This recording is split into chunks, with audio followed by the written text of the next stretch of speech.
Hello everyone. आज का जो टॉपिक है ना थोड़ा सा गंभीर है और बहुत ज्यादा जरूरी है।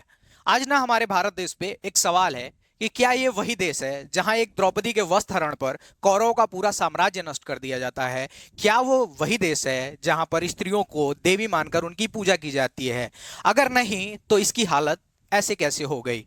ठीक है, ये जानने वाले हैं हम इस वीडियो में। क्यों पॉलिटिशियंस इस पे ध्यान ही नहीं दे रहे थे जब तक कि सुप्रीम कोर्ट ने उनको ऑर्डर नहीं दिए? ठीक है, क्यों मीडिया इसको कवर ही नहीं कर रही? वही मीडिया जो सीमा हैदर के पूरे खानदान को खंगाल देती है, और वही मीडिया जो एसडीएम के पूरे रिकॉर्डिंग्स निकाल लेती है, व्हाट्सएप मैसेजेस निकाल देती है, सब कुछ दिखा देती है। उनका ध्यान इस पर क्यों नहीं गया? सवाल बहुत सारे हैं, बहुत सारे सवाल हैं कि क्यों लड़कियों के साथ ऐसा किया गया, उनकी क्या गलती थी इसमें। ठीक है, और जवाब कुछ भी हमारे पास है नहीं।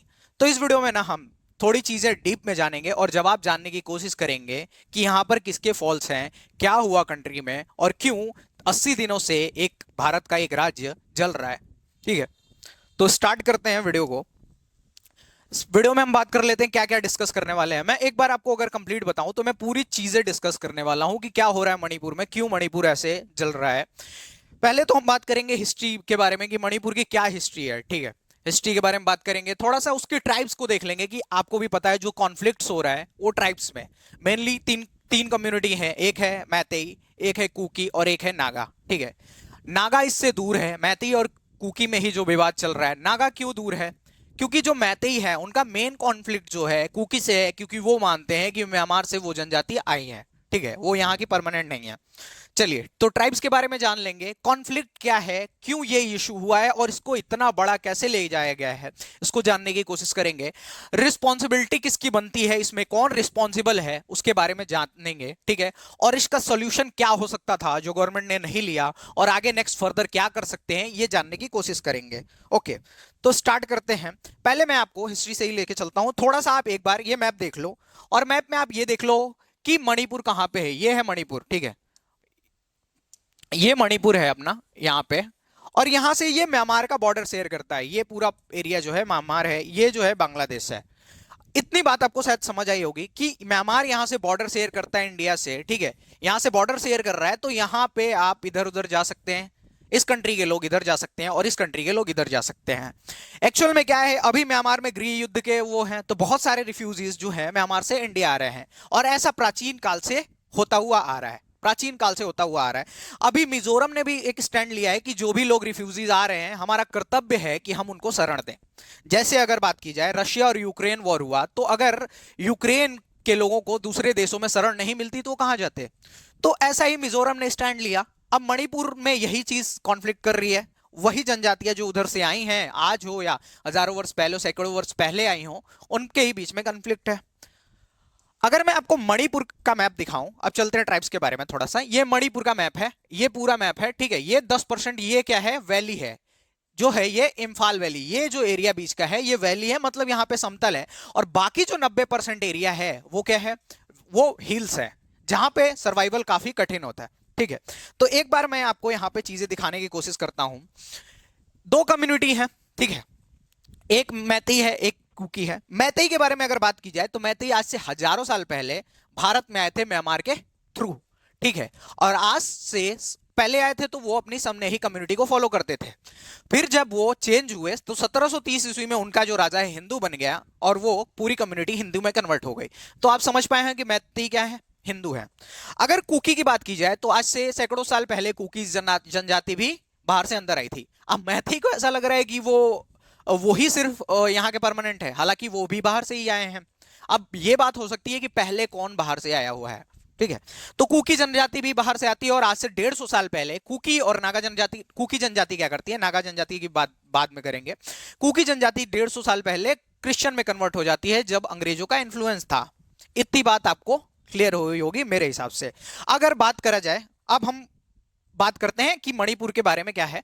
तो 1949 में क्या होता है, 1949 में जब कंट्री एक हो रहे थे, आपको पता है 562 छोटे छोटे रियासतें थे, उसी टाइम मणिपुर क्या हुआ, इंडिया का पार्ट बन गया और बना एक यूनियन टेरिटरी। क्या बना? यूनियन टेरिटरी, केंद्र शासित प्रदेश, और बाद में जाकर इसको पूर्ण राज्य का दर्जा दे दिया गया। अब बात यहीं से स्टार्ट करते हैं। देखो, उस टाइम पे क्या था, मैती थी। ठीक है, मैती थी, और मैतेई कम्युनिटी में कितने परसेंट लोग थे? तो 65% लोग थे। ठीक है, पूरे स्टेट का 65% लोग क्या थे? मैतेई कम्युनिटी से बिलोंग करते थे।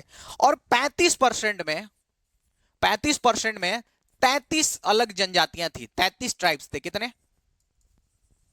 33 ट्राइब्स से। एक एक बात को ध्यान से देखना, कॉन्फ्लिक्ट इसी से शुरू होगा, ये जो परसेंट है ना यहीं से शुरू होगा। ये 35% लोग हैं, इनको हम मान लेते हैं ओबीसी। गवर्नमेंट ने इनको क्या बोला? ओबीसी या एससी बोला। ठीक है, और इन ट्राइब्स को मान लिया गया एसटी। अब इन ट्राइब्स के पास एसटी आने पे बहुत सारे विशेष अधिकार हैं। ठीक है, विशेष अधिकारों में बात कर लिया जाए तो इनके पास यह है कि इनकी टेरिटरी जो हिल्स हैं, ये हिल्स एरिया में रहते हैं, वहां पर कोई भी लैंड नहीं ले सकता। इंडिया से कोई भी जाकर वहां लैंड नहीं ले सकता, ये मैतेई कम्युनिटी भी नहीं ले सकती। ये निवास करती है 10% वैली में। इस 10% जो वैली वाला एरिया है, यहां पर ये 10% निवास करते हैं। 10% के एरिया में पूरी ये 65% कम्युनिटी निवास करती है।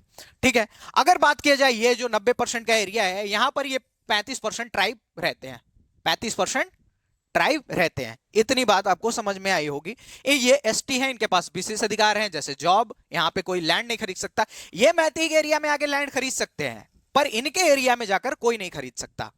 मणिपुर के इंफाल वैली में कोई भी जाकर जमीन खरीद सकता है, कोई भी, इंडिया का कोई भी बंदा जाके वहां खरीद सकता है, पर इन हिल्स पे कोई नहीं खरीद सकता, क्योंकि जनजातियों को वहां पे संरक्षण मिला हुआ है।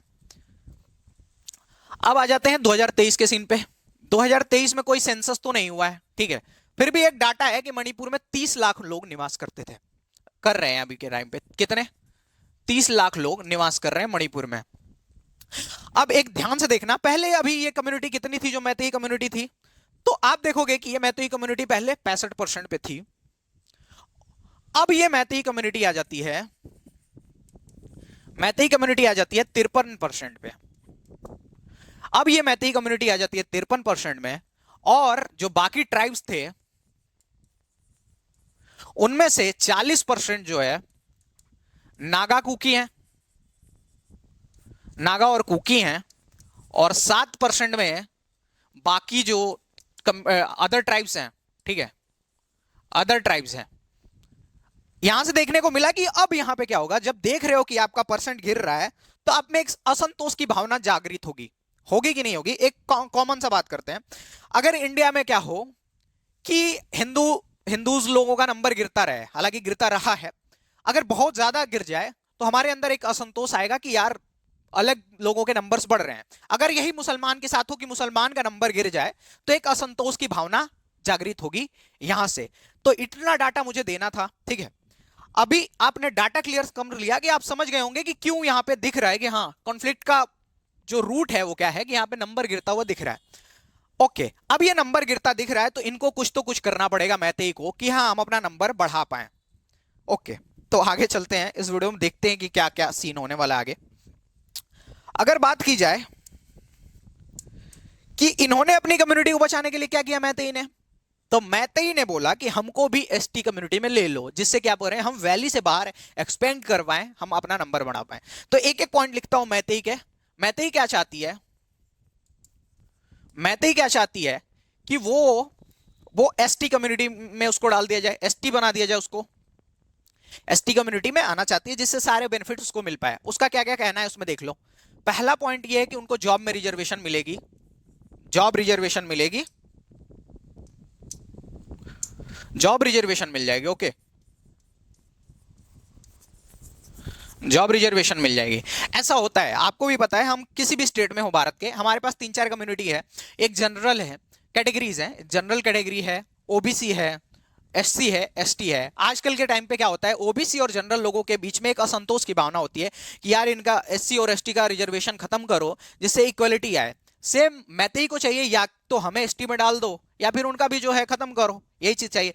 तो यहां पे ये डिमांड कर रहे हैं कि एसटी में हो, जिससे जॉब में रिजर्वेशन मिले। जो भी एससी एसटी होते हैं उनको जॉब में रिजर्वेशन मिलती है। जैसे मैं अपनी अगर बात करूं ना, तो मैं अगर एसटी कम्युनिटी में होता तो मैंने एक एग्जाम में इतने नंबर गेन किए थे कि मैं ऑडिट ऑफिसर बन जाता। ठीक है, हालांकि लेकिन उसको मेरे मन में बिल्कुल भी असंतोष नहीं है, क्योंकि मुझे लगता है जो डिजर्व कर रहा है उसको वो चीज मिली है।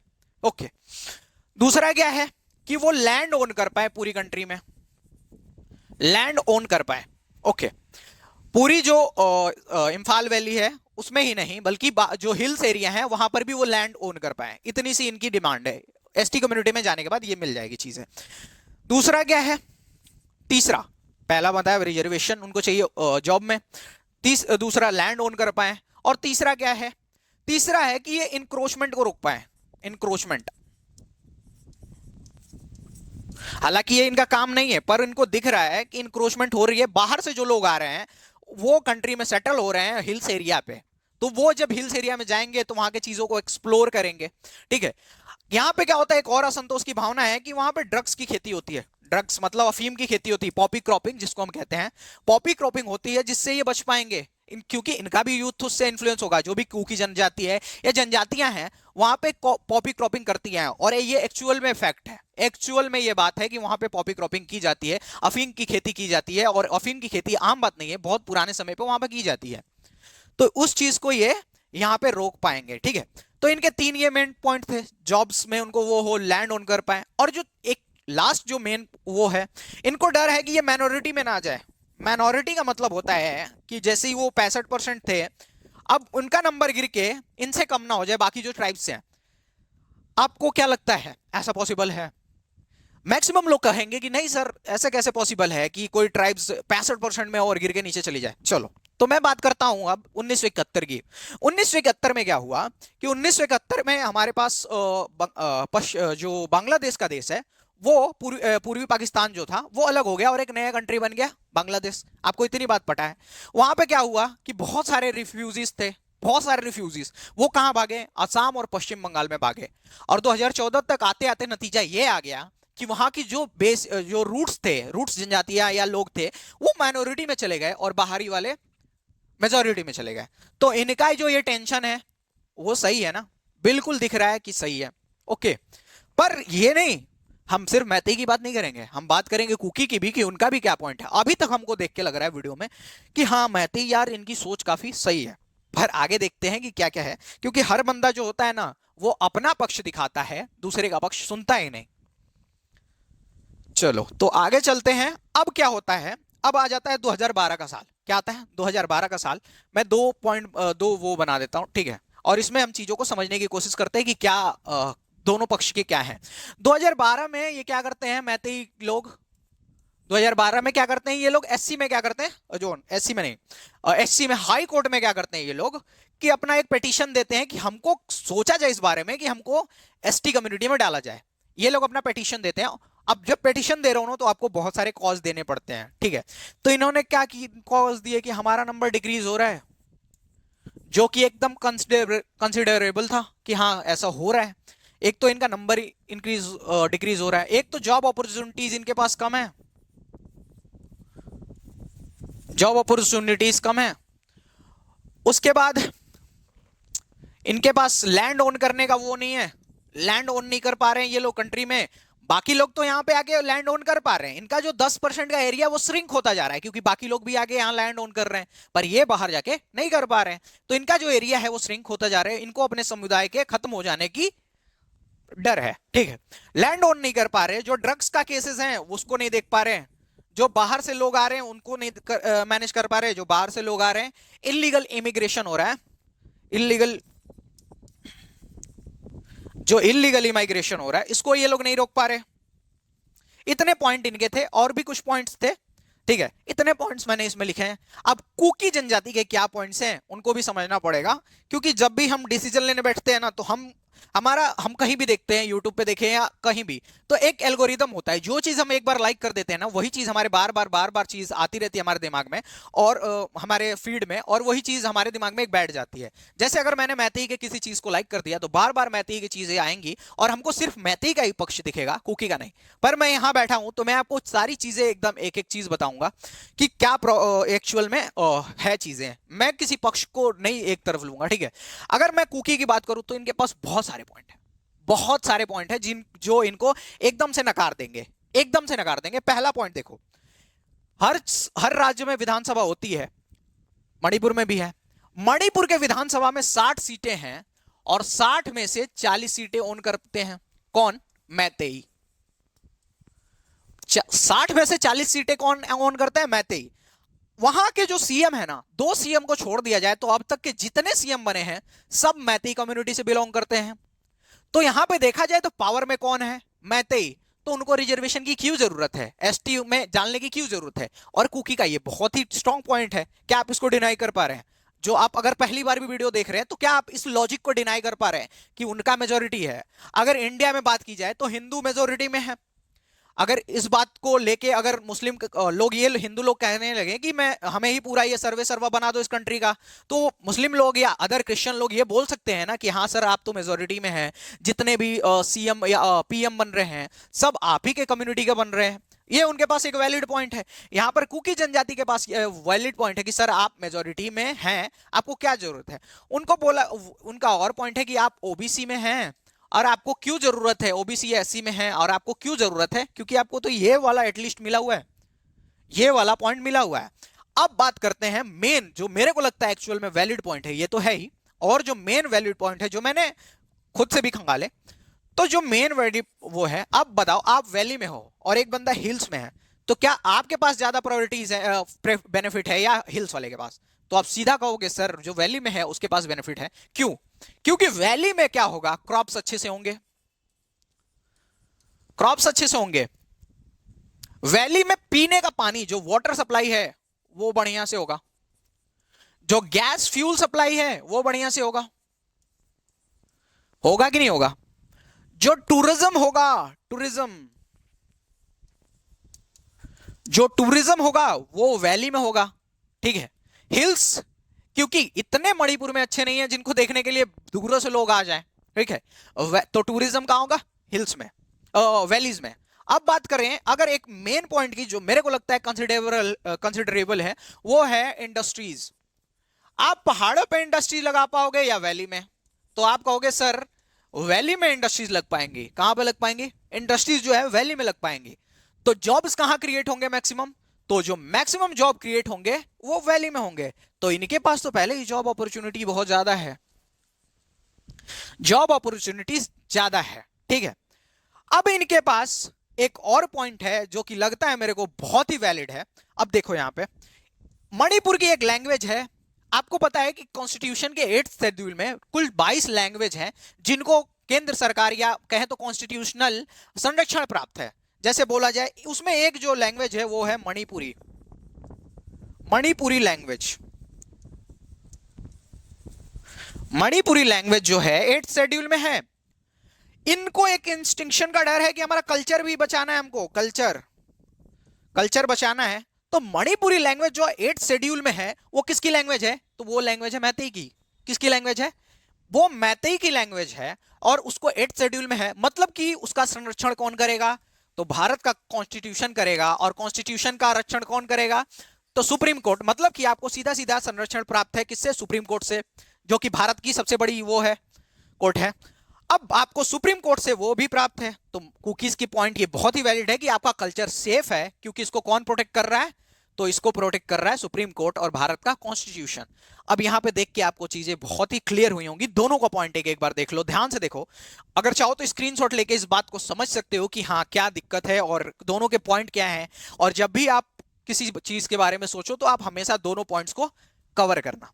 ओके, इनके पॉइंट में एक और पॉइंट है कि जो बाहर से लोग आ रहे हैं, जो बाहर से लोग आ रहे हैं तो वो रिफ्यूजीज हैं और रिफ्यूजीज को रक्षण देना हमारा कर्तव्य है। जैसे भारत में एक राजा थे, उनके बारे में आप जानोगे कि उनके पास एक कबूतर आया, क्या उनके शरण में आया रिफ्यूजी बन के, मान लो रिफ्यूजी नहीं उसको कहेंगे, कोई शिकार कर रहा था और उनके शरण में आया, तो उन्होंने क्या किया, अपने मांस का टुकड़ा, उतना ही वजन का अपने मांस का टुकड़ा दिया और उस कबूतर को बचा लिया। तो ये भारत का एक इतिहास ही है कि जो ऐसा करने पे इनको वो कर रहा है कि हाँ बाहर से जो लोग आ रहे हैं रिफ्यूजीज, वो यहां पे जगह लें। पर एक और दिक्कत है ना, रिफ्यूजीज जब आ रहे हैं तो उनके साथ क्या हो सकता है कि टेररिस्ट ना आए, चांस है ना, टेररिस्ट आ सकते कि नहीं आ सकते, तो बिल्कुल चांस है। तो इनके ये पॉइंट को मैंने इसीलिए ज्यादा कंसीडर नहीं किया कि रिफ्यूजीज जो आ रहे हैं उनको शरण देना तो ठीक है, पर ये इंटरनल सिक्योरिटी का मैटर बन सकता है। जैसे इंटरनल सिक्योरिटी की बात की जाए तो अब ये दोनों कॉन्फ्लिक्ट हो गए और बहुत ज्यादा आगजनी हो गई है। तो भारत के एक जनरल थे विपिन रावत, सीडीएस के रैंक तक वो पहुंचने वाले पहले व्यक्ति थे। और उनका पॉइंट ये था कि भारत को जब भी वॉर करना पड़ेगा ना तो उनको 2.5 फ्रंट पे करना पड़ेगा, 2.5 फ्रंट पे। 2.5 फ्रंट में क्यों, एक फ्रंट तो हमारा है पाकिस्तान, आप मानते हो इस बात को, दूसरा है चाइना, और जो ये 0.5 है ना, ये कौन है? तो ये भारत के इंटरनल लोग हैं, ठीक है। बहुत ही बारी, मैं किसी कम्युनिटी का नाम ले लूंगा, पर बहुत ही बारी ऐसा हुआ है कि जब भारत में प्रॉब्लम्स हुई हैं तो इंटरनल लोग बाहर की कंट्रीज का सपोर्ट करते हुए दिखते हैं। मैं किसी का भी नाम नहीं ले रहा, पर ऐसा देखा गया है, ये बात फैक्ट है। आप न्यूज में जाके कहीं भी पढ़ सकते हो, ठीक है। तो ये जो आधा फ्रंट है ना, इंटरनल लड़ना पड़ेगा, और ये बात बिल्कुल सही है। इसीलिए क्या हम इंक्रोचमेंट को, जो बाहरी लोग आ रहे हैं, इलीगल इमाइग्रेशन है, इनको रोक सकते हैं? रोकने का थोड़ा सा पॉइंट तो बनता ही है यहां से, क्योंकि हमको इंटरनल सिक्योरिटी भी देखना है। हो सकता है कि जो अंदर के कुकी लोग के साथ जो बाहर के लोग आए हो, कुकी लोगों को भड़का रहे हो कि आप जाइए उनसे दंगा करिए। ओके, तो इतनी बातें आपको क्लियर हुई। अब देखते हैं कि ये भड़का कैसे चीजें। ये कॉन्फ्लिक्ट्स तो बहुत पुराने हैं, इनके पॉइंट्स भी बहुत पुराने हैं, 10 साल से लगभग चल रहे हैं, 2012 से जब तक पिटीशन डाला है तब से चल रहे हैं। पर ये दंगा भड़का कैसे, इतनी बड़ी बात कैसे हो गई? मणिपुर 80 दिनों तक ये सब कैसे झेल रहा है और क्यों झेल रहा है? अब देखो क्या होता है 2022 में। ध्यान से सुनना एक बात मैंने आपको बताई कि जो मैती कम्युनिटी थी वो उसका बहुमत था वहां पे, कहां पे? असेंबली में, विधानसभा में। जो एन वीरेन सिंह है वो किसके वजह से सीएम है? मैती कम्युनिटी के सपोर्ट के वजह से। तो इनका एक पॉइंट है कि इनको मैती कम्युनिटी की बात सुननी है। आपको मैं एक बात बताता हूं, जैसे क्या हुआ, अगर ये कंट्री है, अगर मोदी जी हिंदू हिंदू लोगों के अगेंस्ट कुछ करने लगे तो वो सत्ता में टिक पाएंगे? आपको लगता है? मुझे नहीं लगता, बिल्कुल भी नहीं टिक पाएंगे, ठीक है। तो अगर बात की जाए तो मैती कम्युनिटी का सपोर्ट है तो क्या करेंगे? ये सपोर्ट में उनके लिए काम करेंगे, बिल्कुल करना पड़ेगा। और ऐसा सत्ता में रहने के लिए हर पार्टी करती है, कोई एक पार्टी का नाम नहीं है, कोई भी पार्टी हो ये करना ही पड़ेगा। तो अगर मैती कम्युनिटी की बात की जाए तो क्या हुआ कि 2022 की बात कर लें, अगर हम 2022 में क्या हुआ कि गवर्नमेंट ने चूरचंद्रपुर के, एक जो मणिपुर का वो एरिया है, वहां पर 38 गांवों को, 38 विलेजेस को क्या भेजे? 38 विलेजेस को नोटिस भेजा। 38 विलेज को नोटिस भेजा। नोटिस में क्या बोला उन्होंने? नोटिस भेजा कि आप ये गांव खाली कर दो। क्यों? क्योंकि ये क्या बोल रहे हैं कि हमको कुछ इशू हैं, जैसे हमको फॉरेस्ट को प्रोटेक्ट करना है। फॉरेस्ट को प्रोटेक्ट करना है, क्यों करना है ये अब मैं समझाता हूं, क्यों फॉरेस्ट प्रोटेक्ट करना है। एक्चुअल में जो जनजातियां होती हैं ना, वो एक अलग प्रकार की कृषि करती हैं। आपको पता है कि जो पहाड़ होते हैं वहां पे क्या होता है, लैंड की बहुत ज्यादा वो होती है, कमी होती है, बहुत ज्यादा पेड़ होते हैं। तो लोग क्या करते हैं, पेड़ों को काट के खेती करते हैं, कुछ दिन फिर शिफ्ट हो जाते हैं, खेतों को काट के खेती करते हैं, पेड़ों को काट के खेती करते हैं और फिर शिफ्ट हो जाते हैं। ऐसा होता है। तो फॉरेस्ट को प्रोटेक्ट तो करना ही पड़ेगा क्योंकि पेड़ कट रहे हैं, ठीक है। उसके बाद इन्होंने बोला कि ड्रग्स ड्रग्स से निपटना है हमको। पॉपी क्रॉपिंग जो हो रही है उससे निपटना किसका काम है? इन्हीं का तो काम है, हमारे जो वहां के अथॉरिटीज हैं उन्हीं का तो काम है। तो ड्रग्स की जो खेती हो रही है उनको, उनसे निपटना है। और थर्ड जो चीज नहीं निपटना है, इलीगल इमिग्रेशन से। इलीगल इमिग्रेशन से निपटना है, बिल्कुल निपटना चाहिए। मैं इसके बिल्कुल सपोर्ट में हूं कि जो इलीगल आ रहे लोग, उनकी कम से कम एटलीस्ट उनके बारे में हमको पता हो। ऐसा ना हो कि कोई टेररिस्ट उनके साथ घुस जाए, क्योंकि एक बार टेररिस्ट घुस गए ना सिविलियंस के बीच में तो हम उनसे निपट नहीं पाएंगे। मैं एक आपको एग्जांपल देता हूं। छत्तीसगढ़ का एक एरिया है जहां पे लोगों को पता है कि हाँ यहाँ पे टेररिस्ट हैं, नक्सलवादी हैं, नक्सलवादी जिनको हम कहते हैं, पर पैरामिलिट्री फोर्सेस, आर्मी फोर्सेस क्यों नहीं कंट्रोल कर पाती? क्योंकि वहां पे साथ में सिविलियंस भी रहते हैं और उनकी कोई पहचान नहीं है कि कौन नक्सलवादी है और कौन वो है। पता सबको यहाँ है, पर कौन है नहीं पता। तो अगर जीरो टॉलरेंस पे जो आर्म फोर्सेस है वो काम करे तो बहुत सारे जो हैं जिन्होंने कोई भी अन्याय नहीं किया किसी के साथ, जो सिविलियंस है नॉर्मल, वो मारे जाएंगे। और हमारा कॉन्स्टिट्यूशन या हमारे धर्म न्याय पालिका क्या कहती है कि 100 अपराधी बच जाएं पर एक निर्दोष को सजा नहीं होनी चाहिए। ये है, आप ऐसा मानते भी हैं, मैं भी ये बात मानता हूं कि कितने भी लोग छूट जाएं पर एक जो है निर्दोष बंदा नहीं मतलब मरना नहीं चाहिए। ओके, तो इतनी बात ये समझ गए कि 2022 में नोटिस गया। इस नोटिस के बाद क्या होता है फरवरी 2023 में, अब आ जाता है फैब 2023। 2023 में क्या होता है? 2023 में क्या होता है कि अब क्या करते हैं ये गवर्नमेंट के लोग, अथॉरिटीज जो वन विभाग की अथॉरिटीज हैं, वहां पे जाके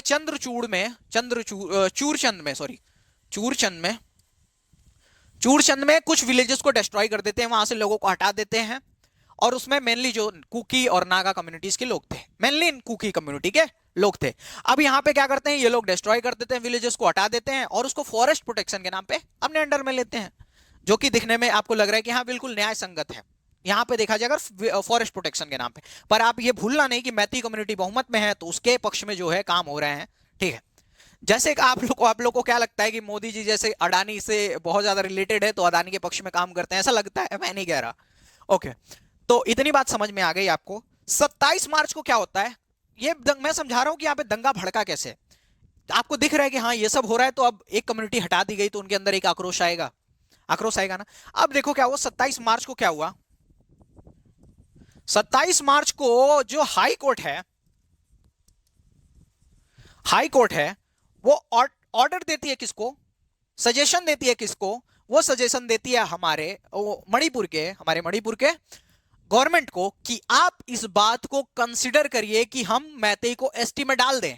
क्रोनोलॉजी देख रहे हो, चीजें एक साथ हो रही हैं। ये जो है डिस्ट्रॉय किया गया विलेजेस को इसी टाइम पे 27 मार्च को कोर्ट का जजमेंट भी आ जाता है। तो क्रोनोलॉजी देख रहे हो, चीजें साथ साथ में चल रही हैं। अब कुकी जनजाति में क्या होगा, असंतोष की भावना आएगी कि नहीं आएगी, आएगी ना, ये बात मानते हो आप। अब देखो क्या हुआ इसके बाद, हाई कोर्ट ने ये दिया 27 मार्च को। उसके बाद क्या होता है 11 अप्रैल, अब यहां से आक्रोश जनना शुरू हो गया है कुकी लोगों में। अब 11 मार्च को 11 अप्रैल को क्या होता है, तो 11 अप्रैल को तीन चर्च जो चर्च किसका होता है, क्रिश्चियंस कम्युनिटी कौन है, नागा और कुकी, मैती तो हिंदू है।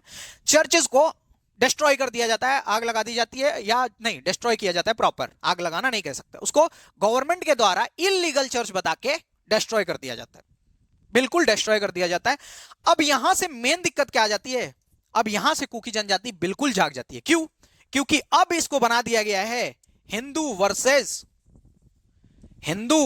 क्रिश्चियन, हिंदू वर्सेस क्रिश्चियन बना दिया जाता है, ठीक है। अब यहां पे जब बात आती है धर्म की ना, तो सब जागरूक हो जाते हैं, क्योंकि हिंदू वर्सेस क्रिश्चियन बन गया, ये एक कम्युनिटी वर्सेस दूसरी कम्युनिटी बन गई, तो अब और ज्यादा आक्रोश होगा। अब यहां तक तो ये गवर्नमेंट और मैतेई के पक्ष में आपको एक्शन दिख रहा है। अब इसके बाद एक्शंस देखो, अब एक्शंस कौन ले गए, तो अब एक्शन लेगा कुकी। क्या हुआ, कुकी ने क्या किया 27 अप्रैल को, 27 अप्रैल को क्या हुआ कि 27 अप्रैल को कुकी जनजाति के लोगों ने एक जिम में आग लगा दिया, जिसका इनॉग्रेशन कौन करने वाले थे, सीएम करने वाले थे उसका इनॉग्रेशन। मणिपुर के सीएम जिस चीज का इनॉग्रेशन करने वाले थे, उसके एक दिन पहले उसको जला दिया जाता है, किसके द्वारा, तो कुकी कम्युनिटी के द्वारा। ओके, यहां पे मैं लिखता हूं जिम, क्रोनोलॉजी अब समझ पाए। उसके बाद क्या हो जाता है, आ जाता है 3 मई। अब ये दिन है मेन दंगे का, 3 मई आ जाता है, और इस दिन क्या होता है ATSUM, जो कि है all tribes student union of Manipur. क्या है, all tribes student union of Manipur. ये क्या करते हैं, कुछ लोगों को लेके मार्च करते हैं, प्रोटेस्ट करते हैं, प्रोटेस्ट करते हैं। अब नंबर बताया जा रहा है कि इसमें बहुत ज्यादा था, बहुत ज्यादा, जो कि बिलीव करने लायक नहीं है। 60,000 के अप्रोक्स नंबर बता रहे हैं कि 60,000 लोगों को लेके ऐसा किया गया, पर मैं बिलीव करता हूं कि कुछ हजार लोग तो होंगे। अब एक बात है कि इनके अंदर जो प्रोटेस्ट कर रहे हैं, इनके अंदर आक्रोश भरा हुआ है। क्या भरा हुआ है, आक्रोश भरा हुआ है। क्यों, इनको बहुत ज्यादा दबाया गया है, आप वीडियो में पहले ही देख पा रहे हो, जो भी डाटा दिया गया है, मैतेई पक्ष में काम हो रहा है। अब ये प्रोटेस्ट में आते हैं और ये बारूद की तरह हैं, इनको थोड़ी सी चिंगारी लगेगी और पूरा भड़क जाएंगे, क्योंकि इनके अंदर आक्रोश बड़ा है। थोड़ा सा कुछ होगा और ये पूरी बात बहुत आगे तक चली जाएगी। वही हुआ जिसका डर था। 3 मई को इनमें थोड़ी सी चिंगारी लगी और यहां पे बहुत बड़ा दंगा देखने को मिल गया, बहुत बड़ा रियॉट देखने को मिल गया, और इंफाल वैली के बहुत सारे विलेजेस को तबाह कर दिया गया, बहुत सारे लोग मारे गए, बहुत सारे लोग इंजर्ड हुए। ये 3 मई की बात कर रहा हूं मैं अभी तक। कौन लोग थे ये, ATSUM। अब देखो, किसी को भी प्रोटेस्ट करने का हक है, बिल्कुल हक है, लेकिन प्रोटेस्ट में दंगा करने का हक किसी को नहीं है। अगर गलती आपके साथ हुई है, मैतेई ने आपके साथ गलत किया है, तो आप पीसफुल प्रोटेस्ट कर सकते थे, ठीक है।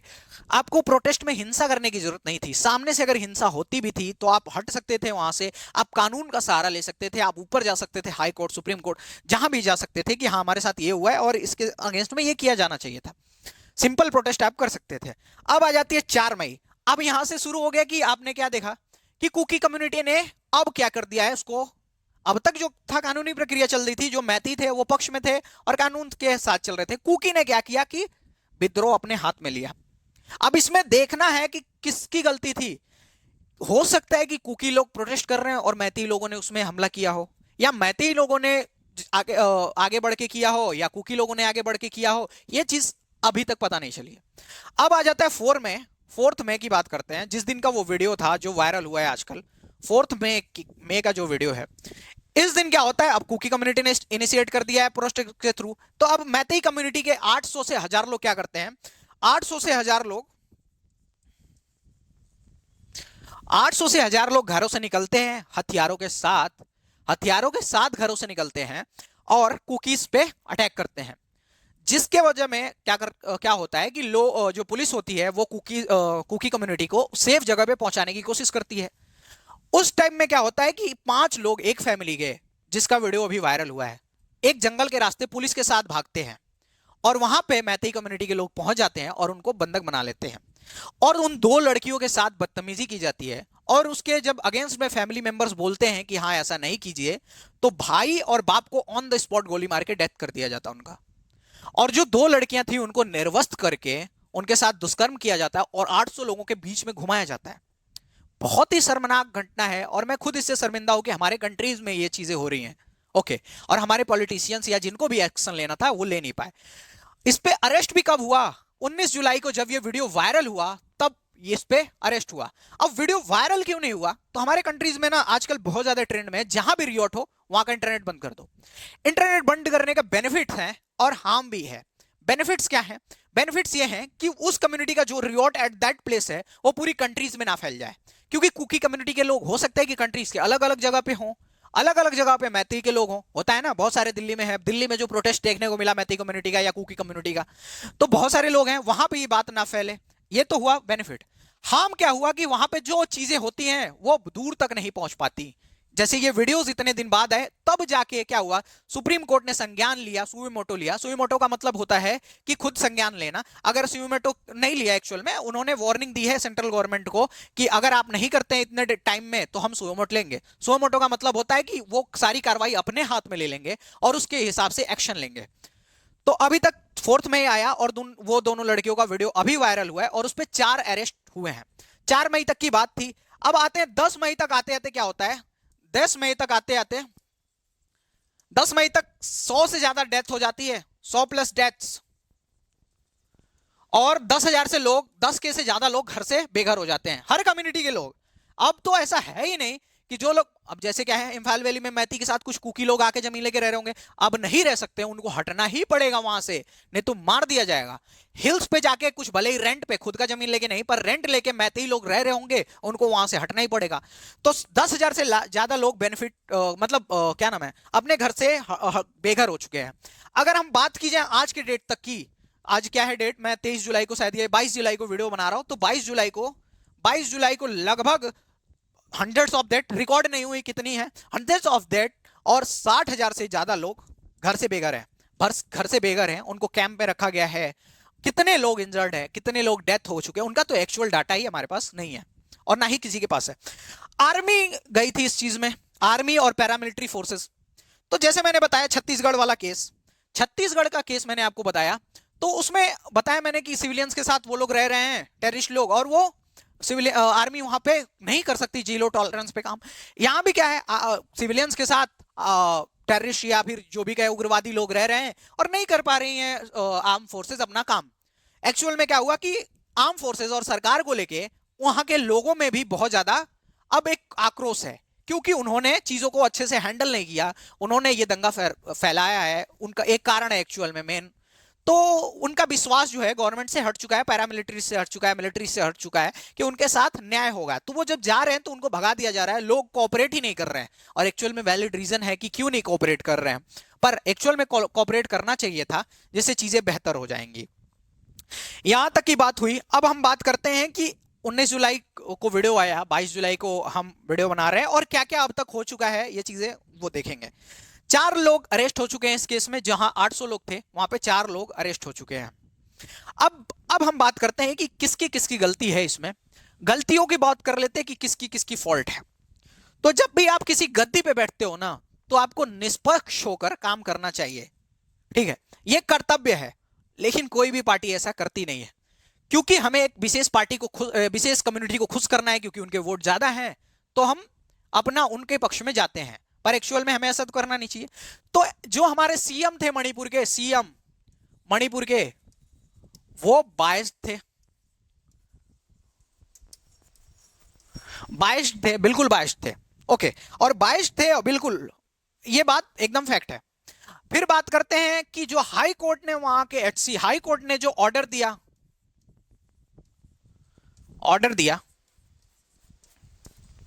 जो ऑर्डर दिया, वो क्या उनके हाथ में था? वो ऑर्डर क्या उनके कर्तव्य क्षेत्र में था? क्या उनके अधिकार क्षेत्र में था? बिल्कुल नहीं था। सुप्रीम कोर्ट ने इस पे क्या बोला है? सुप्रीम कोर्ट ने क्लियर कट बोला है कि ये इनके अधिकार क्षेत्र में था ही नहीं कि ये ऐसा करें। उन्होंने ये जजमेंट दिया कैसे? शेड्यूल ट्राइब बनना बिल्कुल भी आसान सी बात नहीं है, बहुत लंबा प्रोसेस है। ठीक है, वो उनके अधिकार क्षेत्र में आता ही नहीं है। अब बात कर लेते, थोड़ा सा नासमझी है कुकी कम्युनिटी की, कुकी कम्युनिटी की नासमझी क्यों? अब अभी मैं समझाता हूं कुकी कम्युनिटी की नासमझी क्यों है। कुकी कम्युनिटी को एक असंतोष हुआ क्या, कि हाई कोर्ट का ऑर्डर आया। अब अगर उनको डर है कि एसटी कम्युनिटी में उनको कैटेगरी दे दी जाएगी जो मैते हैं, पर ये इतना सिंपल प्रोसेस नहीं है। पहले क्या होगा कि जो जनजातीय है मंत्रालय में, पहले वहां की गवर्नमेंट जो जनजातीय मंत्रालय है, वहां पे अपना लिखित जो भेजेगी कि हाँ हम ऐसा सोच रहे हैं। अगर वो लोग अप्रूव करते हैं तो रजिस्ट्रार जनरल ऑफ इंडिया के पास जाएगा। तो मैं लिखता हूं यहां पे क्या है, tribes affairs, tribes affairs ministry जो है, मिनिस्ट्री के पास पहले जाएगा ये, ट्राइब्स अफेयर मिनिस्ट्री के पास। फिर अगर वहां से पास होगा तो रजिस्ट्रार जनरल,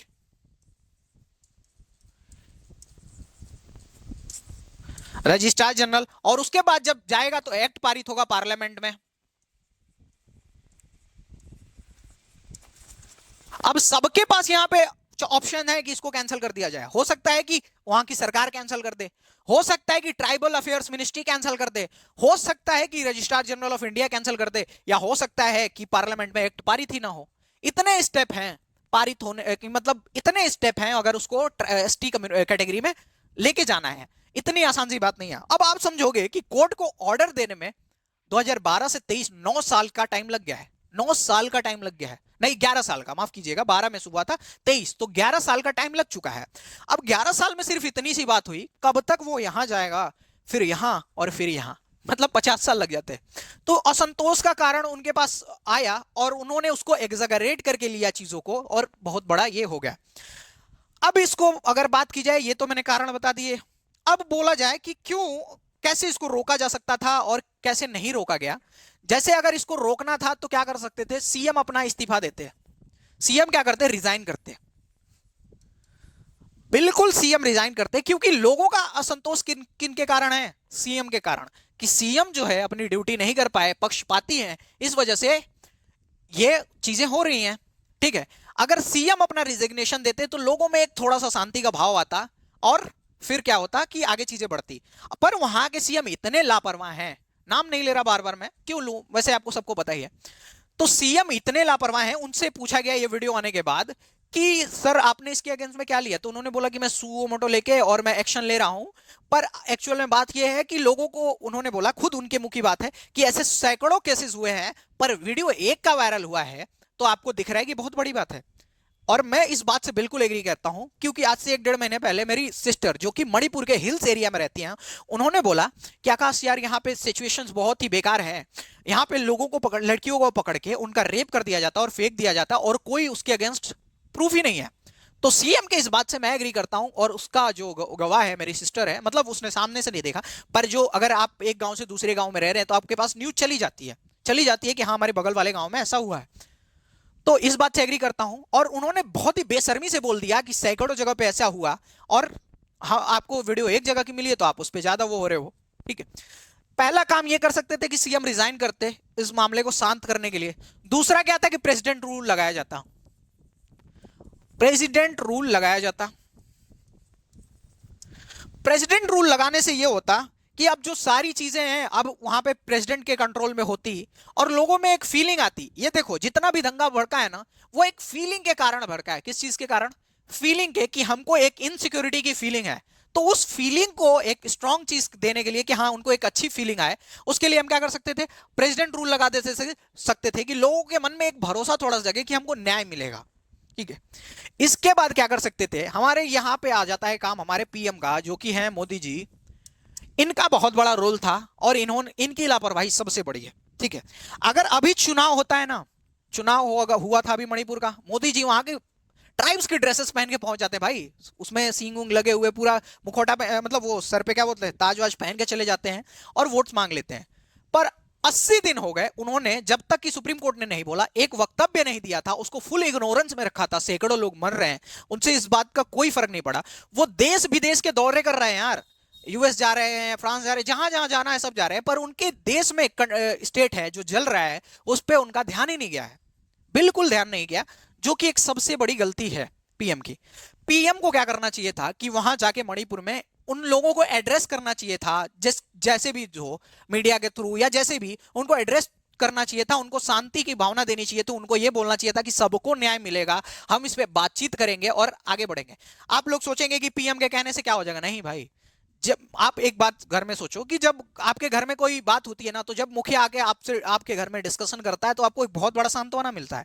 तो पीएम प्रधानमंत्री पद का आदमी जब आप जाके वहां पे अपनी बात रखेगा तो उससे लोग प्रभावित होते हैं, उससे लोग प्रभावित होते हैं। तो सबसे बड़ा ये पीएम की फॉल्ट है। लोग ये भी कह रहे हैं कि पीएम जानबूझ के ये करते थे कि अभी ये बात आगे बढ़े, कंट्री में और आगे बढ़े, मैती और कुकी की बात को और आगे बढ़ाया जाए। इस बात का कोई भी सबूत नहीं है मेरे पास। मैंने कुछ शॉर्ट्स में या वीडियोस में सुने हैं ये वाली बात, मैं खुद से एग्री नहीं कर रहा हूं कि पीएम ऐसा चाहेंगे।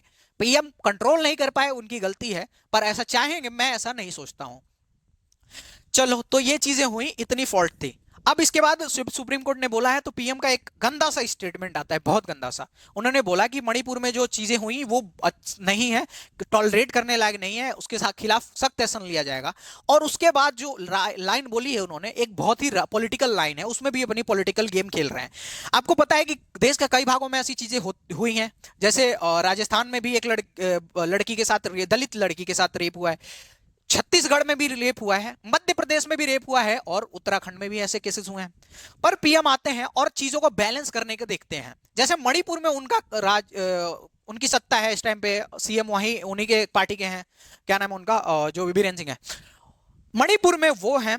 तो वो क्या करते हैं, बोलते हैं कि मणिपुर, छत्तीसगढ़, राजस्थान के प्रशासन को यह जिम्मेदारी लेनी चाहिए, कठोर प्रशासन हो और वहां पे क्या हो कि मतलब लॉ एंड ऑर्डर अच्छे से मेंटेन किया जाए, ऐसा वो बोलते हैं। अब आपको दिख गया होगा कि मणिपुर का तो नाम लिया उन्होंने, पर साथ में दो और स्टेट ऐसे लिए जिन पे कांग्रेस की गवर्नमेंट थी। तो आपको क्लियर दिख रहा है कि मोदी जी बैलेंस करते हुए दिख रहे थे। अगर आपको और राज्यों के नाम लेने थे तो आपने मध्य प्रदेश का नाम क्यों नहीं लिया, जहां पे आपकी गवर्नमेंट थी? आपने उत्तराखंड का नाम क्यों नहीं लिया, जहां पे आपकी गवर्नमेंट थी? आपकी जिम्मेदारी बनती है, अगर आप सबको एड्रेस कर रहे हैं तो सबको एड्रेस करिए, अगर एक स्पेशल स्टेट जो कि मणिपुर को एड्रेस कर रहे हैं तो मणिपुर को स्टेट करिए। अब एक बहुत ही, और इसके बाद एक हो जाती है हमारी एक बाल विकास मंत्री हैं स्मृति ईरानी। उनको महिला होने पे एक्चुअल में शर्म आनी चाहिए कि जिस हिसाब से वो स्टेटमेंट दे रही हैं, उनको शर्म आनी चाहिए इस बात पे। पहले तो बहुत झांसी की रानी बन के लड़ा करती थी, पर अभी के टाइम में उन्होंने मोदी जी के इस स्टेटमेंट को कॉपी पेस्ट किया और ट्विटर पे चिपका दिया, ट्विटर पे चिपका दिया। यहां पे मैं सीधी इन लोगों की गलती दे रहा हूं, एकदम दे रहा हूं मैं। हो सकता है कि ये वीडियो डिलीट हो जाए जब तक आप देखो, क्योंकि मैं यहां पे क्लियर बोल रहा हूं और बहुत सारे वीडियोस डिलीट हो गए हैं इस टॉपिक पे जिन्होंने भी बताए हैं। तो ये किया जा सकता था कि पीएम उसको एड्रेस करते, पार्लियामेंट प्रेसिडेंट रूल लगता और सीएम वहां के रिजाइन करते, तो लोगों में संतोष की भावना जागृत होती। ठीक है, यहां पे जीरो टॉलरेंस पे काम नहीं किया जा सकता। मैंने आर्मी नहीं लिखा है कि आर्मी उसको कंट्रोल कर सकती, नहीं कर पाती, क्योंकि सिविलियंस के साथ टेररिस्ट हैं या उग्रवादी हैं, सब लोग मारे जाते और दिक्कत की भावना हो जाती। तो आगे अब क्या किया जा सकता है? अब आगे यही चीजें हैं जो फॉलो की जाएंगी। अगर आप सोचोगे कि जीरो टॉलरेंस पे काम करें तो बहुत ज्यादा हानि होने वाली है और बहुत ज्यादा जान माल जाने वाला है, लोग जो अहिंसा भी जो अहिंसा के साथ थे वो लोग भी मारे जाने वाले, और जो हिंसा करेंगे वो तो मारे जाने वाले। तो ये एक्शंस जो है सिंपल्स लिए जा सकते थे।